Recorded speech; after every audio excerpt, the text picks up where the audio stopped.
Hi there, Gus Alaniz with Shovel Creative, and today we're going to be talking about differences between web apps and websites. So this has been a hot topic for discussion for the last few years, and with, again, the mobile usage growing, more and more businesses are trying to figure out how to deliver their website or their information to the viewer.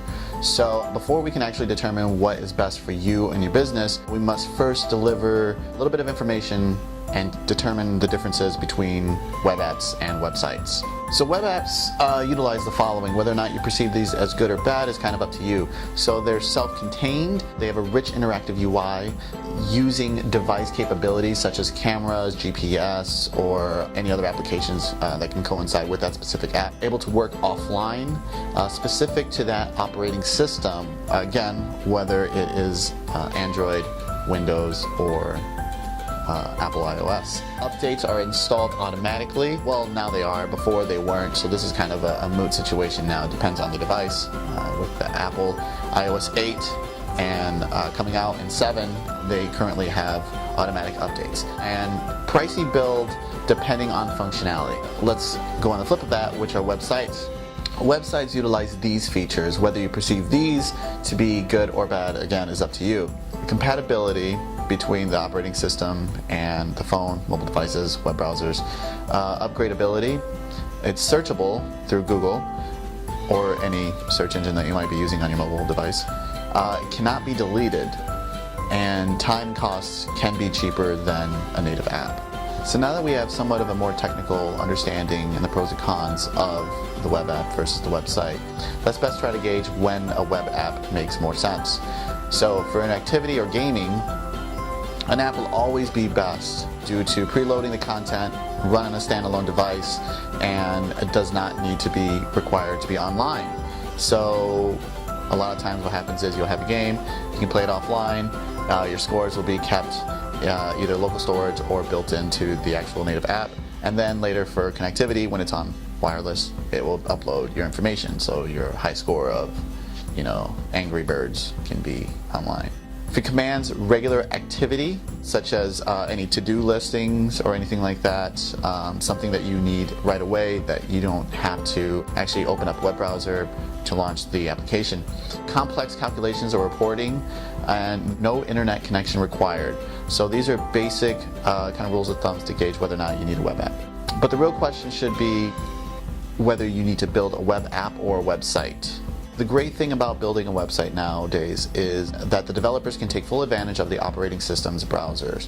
So for example, if you are an Apple device, you will have Safari, which has all the highest standards, so it's able to run CSS3, HTML5, all the current web standards. Same thing as for Mozilla on your Android device, or whether it's Chrome, or same thing as a Windows phone. These can all take full advantage of the new web standards, which can have very similar functionality and flexibility as a web app. However, you are constrained to being online. So whether you not have that capability to either be wireless or on a 4G network, because let's face it, 3G is just slow nowadays. These are things to consider when determining which one best works for you and your business. So take for example the Nike website versus any Nike app.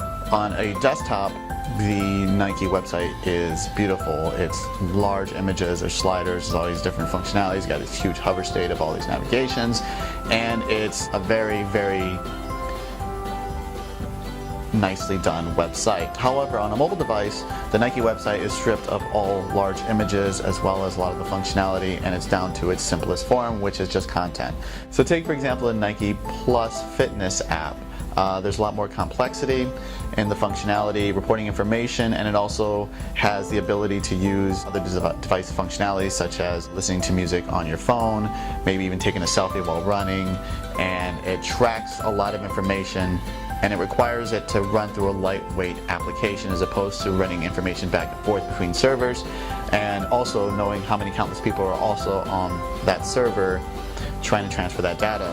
So when looking at the two of these, you realize that there's a strong need for an app versus a website. Again, you're looking more like a brochure versus the functionality of the app, which is determining all your heart rate and tracking your mileage through GPS, etc., etc. In conclusion, the main goal here is to deliver your content in the best possible manner.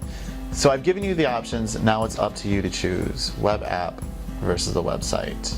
So if you like this video, you can hit any of the social media buttons below and share with your friends. And I'm curious to know what you think about your differences and what you think of web apps versus websites. So yeah. The Human Torch was denied a bank loan. Unique New York.